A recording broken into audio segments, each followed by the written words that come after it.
We just saw Bitcoin drop 45% from its high. For some of you, this is the end of a dream. For others, it is the generational buying opportunity that retires your entire bloodline.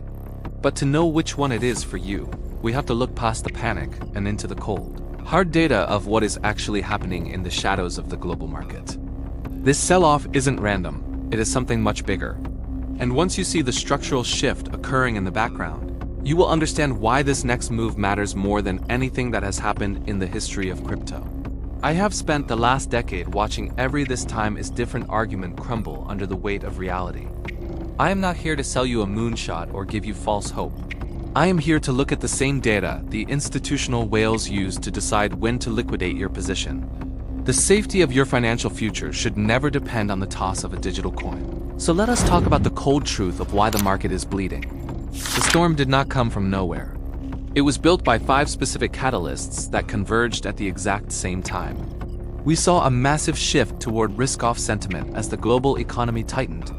We saw a strengthening US dollar that acted like a vacuum, sucking liquidity out of every speculative asset. We witnessed the beginning of what experts call an ETF death spiral, where forced selling triggered more forced selling in a loop that felt impossible to break. Combine that with a total lack of new positive news and a sudden, sharp loss of conviction from even the most seasoned investors, and you have the perfect recipe for a collapse.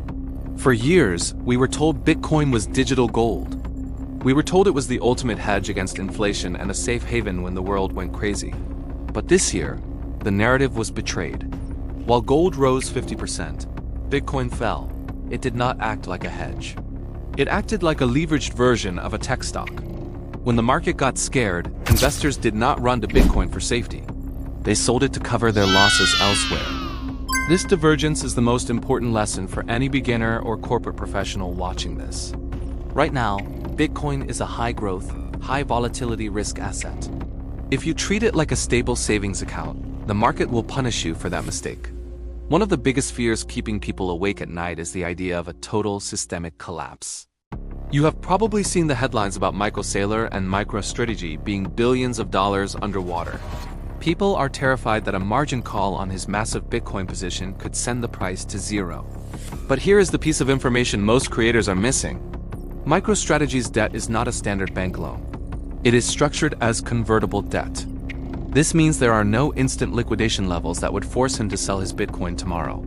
He has built a fortress around his position that is designed to survive the very volatility that is currently wiping out retail investors. Understanding the difference between being down on paper and being forced to liquidate is the difference between panic and patience. If you are feeling frustrated, you need to realize that 80 to 90% drawdowns are actually the historical norm for this asset. We saw it in 2011, 2013, 2018, and 2022.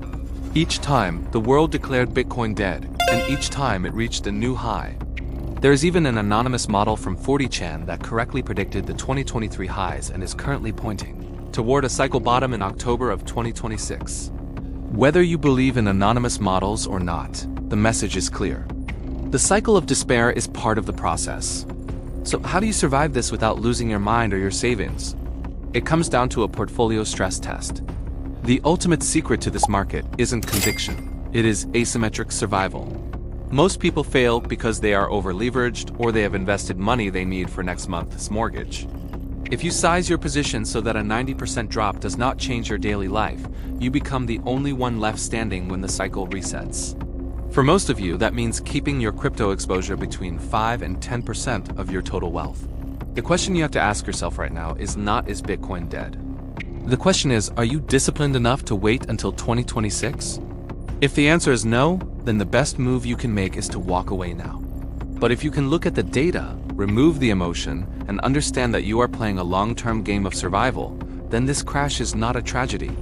It is the entry point you have been waiting for. The smart money is not looking at today's price. They are looking at the structural shifts of the next decade. Position yourself so you can afford to wait, because in this market, the only way to lose is to be forced to leave. Do you have questions about how to run a stress test on your specific portfolio? Or should we look closer at the 2026 bottom prediction?